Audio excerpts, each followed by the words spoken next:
Om Swastiastu.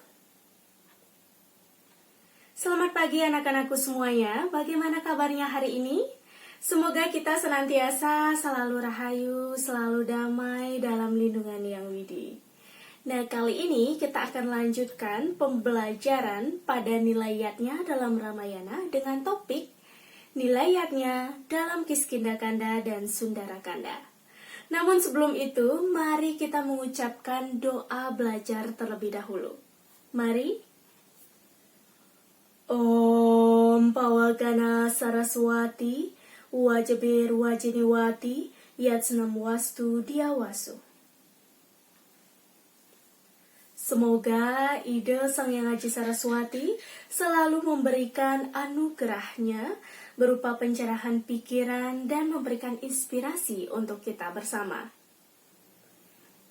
Setelah kita membahas mengenai Ayodhya Kanda dan juga Aranyaka Kanda seminggu sebelumnya, sekarang kita memasuki kanda yang keempat dan juga kanda yang kelima, yaitu apa? Kiskindakanda dan Sundarakanda.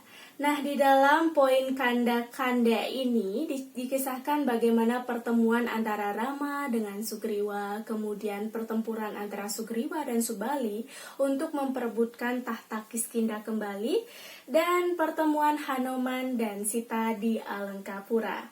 Bagaimanakah kisahnya? Mari kita simak ya.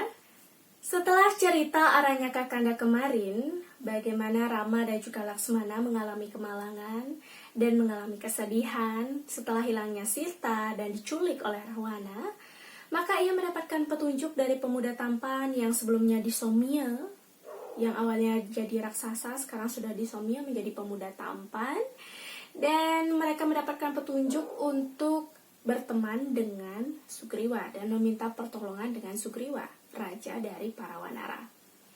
Jadi para Wanara ini adalah sekumpulan kera atau sekumpulan monyet yang sangat kuat dan sangat hebat ya. Jadi para Wanara ini prajurit-prajurit kera yang kelihatannya ini sangat kuat dan juga sangat hebat, dan tentunya bisa membantu Rama dan Laksmana untuk mendapatkan Sita kembali. Nah, kemudian mereka segera bergegas menuju ke Gunung Resyamuka untuk bertemu Sugriwa. Namun ternyata Rama dan juga Laksmana dicurigai bahwa mereka ini adalah utusan atau mata-mata dari Subali. Subali ini adalah saudara kandung dari Sugriwa. Jadi Subali ini adalah rival dari Sugriwa ya. Sugriwa sangat takut akan hal tersebut. Namun Hanuman menenangkan Sugriwa bahwa itu bukanlah mata-mata dari Subali kelihatannya. Hanuman segera merubah wujudnya menjadi seorang pengemis dan menghadap Rama dan Laksmana. Apa tujuan mereka ke Gunung Resyamuka? Padahal sebelumnya tidak ada dan tidak pernah ada manusia Gandharwa raksasa yang bisa mendekati Gunung Resyamuka ini. Dan Rama dan Laksmana kemudian mengutarakan keinginannya untuk mendapatkan pertolongan dan bantuan dari Sugriwa. Hanuman kemudian menghadap kembali ke Sugriwa dan mengatakan hal tersebut. Sugriwa dengan bersenang hati kemudian menghadap juga kepada Rama dan Laksmana dan memberikan penghormatan khusus. Selanjutnya ia juga melakukan pradaksina sebagai simbolis persahabatan mereka. Jadi mereka saling mengikat kepercayaan dengan kegiatan pradaksina ini, dengan acara pradaksina ini. Setelah melakukan pradaksina, Rama kemudian menceritakan bagaimana kronologi atau peristiwa ia bisa kehilangan istri yang ia cintai.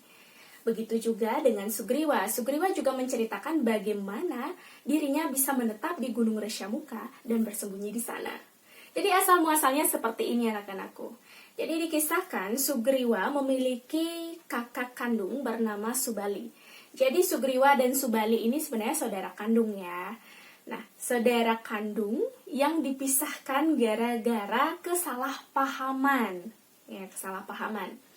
Jadi awalnya banyak sebenarnya versi-versi cerita lainnya ya. Bisa dibaca di versi-versi cerita mungkin di Google ya anak-anakku, atau mungkin di buku-buku ya.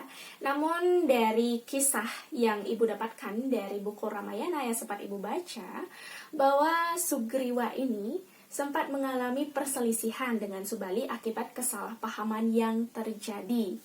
Jadi begini, Subali sebelumnya mendapatkan tantangan dari seorang raksasa bernama Dundunbi. Jadi Dundunbi ini istilahnya dia mancing Subali agar Subali mau bertempur dan saling baku hantam dengan Dundunbi. Raksasa ini kelihatannya ini sangat bermusuhan ya dengan Subali. Kemudian setelah mengalami baku hantam mereka berdua antara raksasa Dundunbi dan juga Subali, begitu peristiwa ini pun juga disaksikan oleh Sugriwa pada saat itu karena Sugriwa juga ikut membantu istilahnya. Kemudian raksasa ini lari ke Gunung Resyamuka, di mana pada saat itu terdapat pertapaan dan juga terdapat upacara yang dilakukan oleh Resi Matangga. Nah, Sugriwa dan juga Subali menyusul raksasa tersebut ke sana. Subali dengan amarah dan juga sudah kadung ego dengan dirinya sendiri, kemudian menghabisi raksasa tersebut. Ya, tepat pada saat upacara Resi Matangga dan pada saat terlaksananya upacara tersebut. Gitu. Dan pada akhirnya Resi Matangga marah dengan hal tersebut. Dan Resi Matangga mengutuk Subali, jika ia sampai menginjakan kaki ke Gunung Resyamuka, ia akan meninggal. Gitu kutukannya. Karena pada saat itu Resi Matangga sedang melaksanakan upacara, tiba-tiba ada perkelahian, kemudian raksasanya meninggal di sana. Jelas upacaranya menjadi letah ya, menjadi kotor. Itu yang menyebabkan Resi Matangga jadi marah dan mengeluarkan kutukannya. Nah, kemudian temannya dari Dundunbi, kalau dari kisah-kisah yang lainnya juga mengatakan bahwa ada anak dari Dundunbi bernama Mayawi. Jadi ada yang bilang ini teman, ada yang bilang anak. Jadi pada posisinya mereka ini sama-sama raksasa ya. Jadi raksasa Mayawi ini kemudian juga menantang dari si Subali ini. Kemudian setelah ditantang, raksasa ini lari ke dalam gua gitu, dan Subali ini mengejar. Nah, Subali mengingatkan Sugriwa untuk tidak mengikuti mereka, tapi tetap berada di mulut gua. Jadi jangan kemana-mana begitu. Dan Subali kemudian baku hantam dengan Mayawi ini. Nah, dikiranya teriakan yang mengerang begitu keras itu adalah teriakan dari Subali. Nah, Sugriwa bingung. Ia menunggu terus-menerus di mulut gua sampai berhari-hari, sampai seminggu kemudian, sampai 2 minggu kemudian. Mengapa kakaknya ini tidak muncul-muncul juga dari gua ini, begitu. Kemudian si Sugriwa ini mencari Subali ke dalam, tapi tidak ditemukan juga karena begitu gelap. Dan pada akhirnya ia memutuskan bahwa si Subali ini, kakaknya ini, telah meninggal dunia, begitu. Kemudian ia mengadakan upacara penghormatan terakhir layaknya orang yang telah meninggal, begitu, kepada kakaknya, dan menutup gua itu dengan batu, begitu. Kemudian Sugriwa kembali ke kerajaan Kiskinda, dan pada akhirnya Sugriwa lah yang diangkat menjadi raja dari Kiskinda. Kemudian ia beristrikan Dewi Tara ya pada saat itu, dan kesalahpahaman inilah pula yang menyebabkan baku hantam yang terjadi antara kedua saudara kandung ini. Subali tiba-tiba menendang batu yang telah menutup mulut gua itu dan kembali ke kerajaan Kiskinda. Ia sangat marah pada saat itu, dan dikiranya oleh Sugriwa Subali kakaknya ini telah meninggal, begitu. Pada akhirnya Subali sangat marah dan memukul adiknya begitu kasarnya, sampai ia sangat ketakutan karena kakaknya ini sungguh hebat dan juga sangat kuat, begitu, lebih kuat dari Sugriwa. Dan istrinya si Dewi Tara pun juga diambil oleh si Subali, begitu. Dan pada akhirnya Sugriwa dengan terbirit-birit larilah ke Gunung Resyamuka karena ia tahu bahwa kakaknya tidak akan sempat menginjakkan kaki ke gunung tersebut karena kutukan yang sempat ia dapatkan dari Resi Matangga. Itu asal usulnya. Maka akhirnya ia menetap di sana dengan para wanara lainnya, itu dengan kumpulan kera lainnya, dan Hanuman yang sangat setia juga dengan si Sugriwa ini, gitu. Nah, dengan cerita kronologi tersebut, Rama kemudian bersedia membantu Sugriwa untuk mendapatkan tahta Kiskinda dan untuk mendapatkan istrinya kembali. Kemudian Rama mengajak Sugriwa dan juga pasukan para wanara lainnya untuk berperang menuju Kiskinda.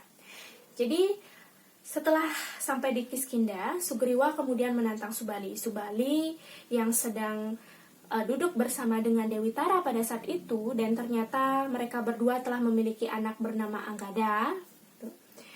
Subali tertantang pada saat itu dan merasa angkuh kembali dan ego bahwa adiknya tidak akan bisa terlepas dari pukulannya. Terjadilah baku hantam di sana. Sugriwa sempat kalah pada saat itu. Dan Rama yang awalnya bersedia membantu dengan membentangkan busur anak panahnya, dia kebingungan begitu. Rama kebingungan yang mana Sugriwa, yang mana Subali, karena mereka berdua ini sangat mirip. Kemudian Sugriwa kembali ke Rama. Rama, bagaimana ini? Mengapa engkau tidak memanah salah satu dari kami, maksudnya memanah Subali begitu. Mengapa kamu malah ingin memanah saya? Rama mengaku bahwa ia sangat kebingungan untuk memilih mereka dan yang mana di antara mereka ini Sugriwa atau Subali, karena mereka ini sangat mirip, bahkan dari segi perhiasannya, dari segi gelang, bahkan dari otot-ototnya pun juga kelihatan sama begitu. Dan pada akhirnya Sugriwa memberikan ciri-ciri bahwa itu adalah Subali. Kemudian Rama melepaskan anak panahnya sembari Sugriwa dan Subali masih baku hantam.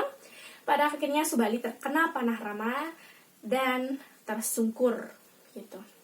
Nah, kemudian pada saat itu Subali sangat menyesal dengan panah yang telah ditujukan kepadanya gitu. Rama kemudian diberikan petuah oleh Sugriwa dan diberikan nasihat. Namun Rama menolak nasihat tersebut karena Rama tahu bahwa apa yang telah dilakukan oleh Subali ini sangatlah jahat.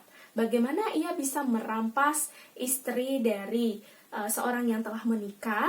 Kemudian ia juga merampas tahta kerajaan yang awalnya memang terjadi akibat kesalahpahaman begitu.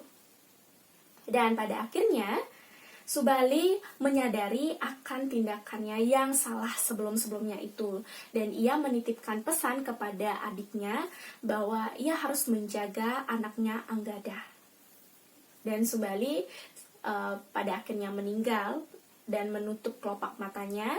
Kemudian diadakanlah upacara pitrayatnya pada saat itu juga gitu. Dan Sugriwa kembali menduduki tahta dari Kiskinda.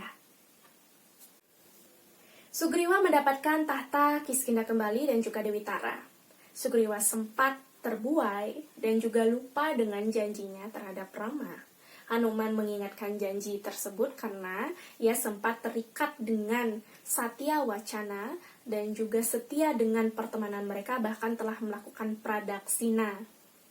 Dan Sugriwa kemudian pada akhirnya sadar, memanggil para wanara seluruh dan di seluruh penjuru dunia untuk membantu mereka dalam misi mencari Sita di Alengka.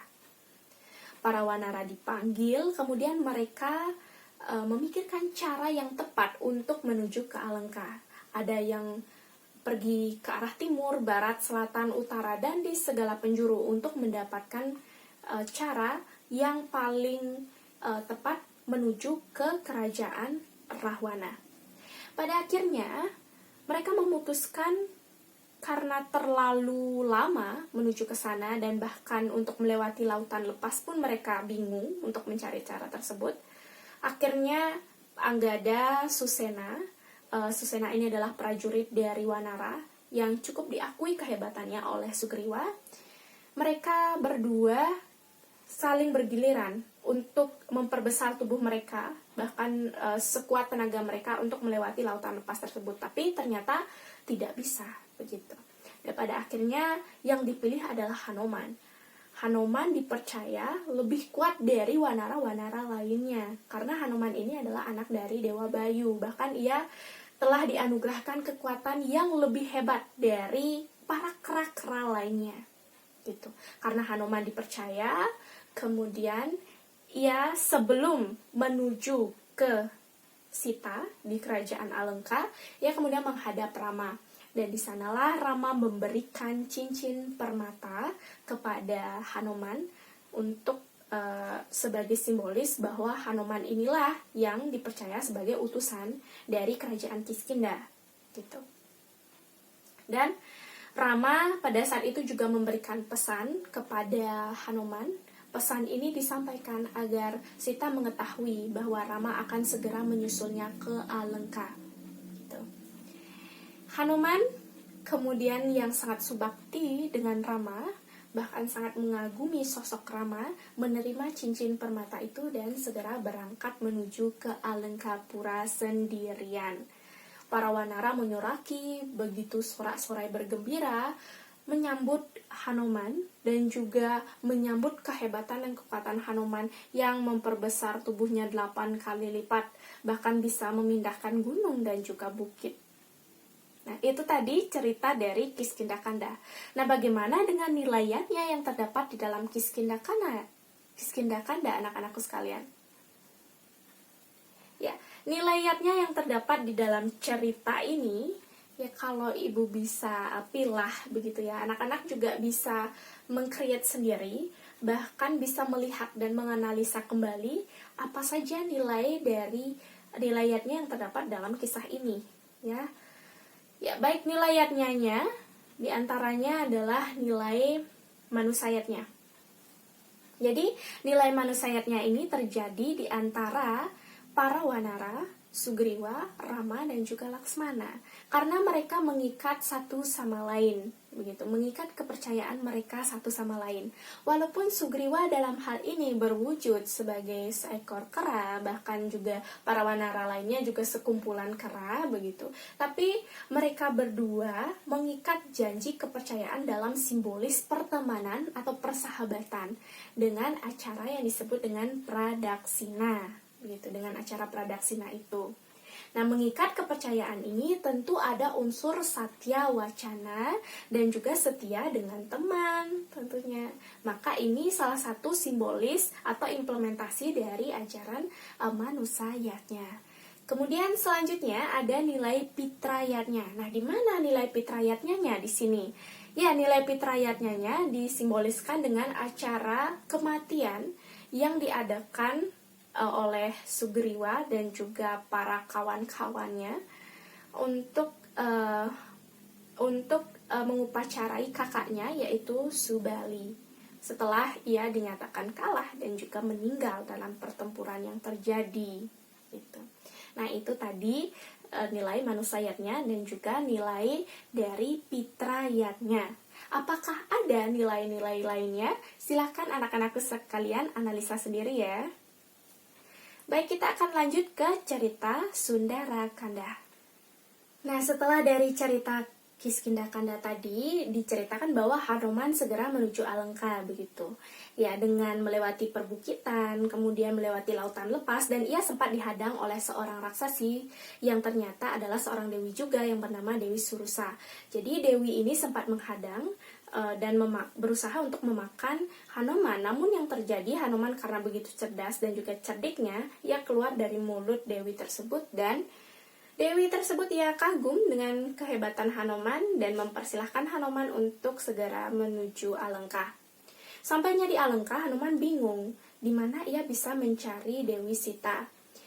Karena begitu banyak ada tempat atau bangunan-bangunan yang sangat megah dan mewah, dan bangunan-bangunan tersebut dihuni oleh para raksasa dan juga para raksasi. Tentunya ia juga berpikir bahwa raksasa dan raksasi ini sangat cerdas dong. Dan kemudian si Hanuman ini menunggu sampai dengan malam hari. Ia kemudian merubah wujudnya menjadi seekor kucing dan menyelinap di antara bangunan tersebut. Sampai pada akhirnya ia melihat ada seorang raja bernama Rahwana yang duduk di singgasana dengan ratu favoritnya. Ya, karena si Rahwana ini diceritakan memiliki banyak sekali istri dan sangat glamor hidupnya ya, sangat mewah hidupnya. Ratu ini bernama Mandodari dan Mandodari dan ratu ini sangat cantik dikisahkan di cerita itu. Sangat cantik, kulitnya sangat putih, bahkan melebihi kecantikan ratu lainnya, kata Hanuman. Hanuman sempat terbuai dengan kemewahan dan kemegahan istana tersebut, namun ia juga tidak lupa akan misinya untuk bertemu dengan Sita.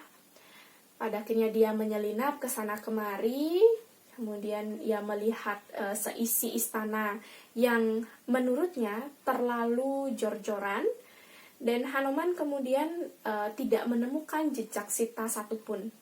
Sampai pada akhirnya ia teringat bahwa di salah satu taman dari istana bernama Taman Asoka, mungkin saja Dewi Sita ada di sana. Hanuman kemudian bergegas menuju ke sana. Dan betul saja, ternyata ada Sita di sana yang sedang duduk di bawah pohon di salah satu taman di istana tersebut yang bernama Asoka itu, Taman Asoka ini. Dan sampailah Hanuman di sana, namun ia tidak terburu-buru untuk menghampiri Sita karena ia tahu bahwa Sita sedang dijaga oleh para raksasi yang bentuknya sangat aneh, ya. Dan sangat menyeramkan tentunya. Bagaimana seorang Sita bisa bertahan di bawah pohon tersebut dengan muka pucat, dan sebelumnya ia pasti telah puasa begitu untuk menunggu kedatangan Rama menjemputnya kembali. Ia beraut muka sangat sedih namun tetap cantik. Dan Hanuman pada saat itu berpikir bahwa bagaimana seorang dewi ini bisa bertahan di kalangan para raksasi dan juga bujuk rayuan Rahwana. Dan betul saja, pagi-pagi, ya, karena telah menjelang pagi begitu, Rahwana kemudian mengunjungi Sita. Rahwana membujuk dan memberikan rayuan mautnya kepada Sita, tapi Sita menolak pada saat itu dengan tegas bahwa ia tidak mau dijadikan istri dari Rahwana karena ia telah mencintai satu-satunya lelaki, yaitu bernama Rama. Dan Rahwana sangat marah. Ia menyuruh penjaganya untuk membujuk Sita dengan hadiah atau memaksa dia bagaimana caranya biar si Sita ini bisa menjadi istri dari Rahwana. Nah, selepas penjaga-penjaga ini lengah dan juga Rahwana telah kembali ke istananya, kemudian Hanuman turun perlahan dengan berwujud kera kecil sekarang, ya, setelah kucing sekarang berwujud kera kecil, dan ia memperkenalkan diri kepada Sita bahwa ia adalah utusan dari Rama dan ia membawa cincin permata dari Rama. Sita kemudian menerima cincin itu dengan penuh kesedihan dan ia memberitahu Hanuman bahwa ia sangat merindukan suaminya Rama. Bahkan ia juga memberikan permata kepada Hanuman. Ya, jadi setelah memberikan permata itu, Hanuman bilang kepada Sita, "Silahkan Ratu naik ke punggungku. Aku akan membawamu kembali ke Rama. Karena aku bisa saja menginjak-injak Alengka ini, bahkan bisa saja memindahkan gunung atau perbukitan yang ada di sekitaran sini, karena aku begitu hebat dan kuat." Nah, Sita tidak percaya dengan hal tersebut. Bagaimana seekor monyet kecil bisa membawanya dan membawanya kembali ke Rama? Tapi bukan itu alasan utamanya. Sita tidak mau mengikuti si Hanuman ini. Karena Sita berpegang prinsip bahwa ia tidak mau menyentuh laki-laki lainnya selain dari Rama. Tapi Sita juga bilang bahwa ia sebelumnya sempat tidak sengaja karena ada peristiwa tertentu yang menyebabkan ia menyentuh Rahwana, karena kan ia tidak tahu bahwa ia pada saat itu diculik oleh Rahwana, begitu katanya. Dan Hanuman menimpali, "Kalau begitu aku akan memberikan pesan-pesan ini kepada Rama, Sita, dan aku akan segera menjemputmu beserta dengan wanara-wanara lainnya. Nantikan kedatangan kami," begitu katanya Hanuman. Sita sangat senang pada saat itu dan ia memeluk erat cincin permata yang telah diberikan Hanuman. Cincin permata itu mengingatkan kisah romantisme antara mereka berdua, Rama dan juga Sita tentunya. Nah, Hanuman pada saat itu juga berpesan kepada Sita sebelum ia menuju ke Kiskinda atau kembali ke Kiskinda, ia akan menghancurkan seluruh kerajaan Alengka dan seluruh isi bangunan, bahkan bangunan-bangunan desa yang ada di sana. Kemudian benar saja yang terjadi, Hanuman menginjak kemudian merusak segala bangunan yang ada sampai Rahwana tahu bahwa ada seorang yang membuat onar di sini. Gitu.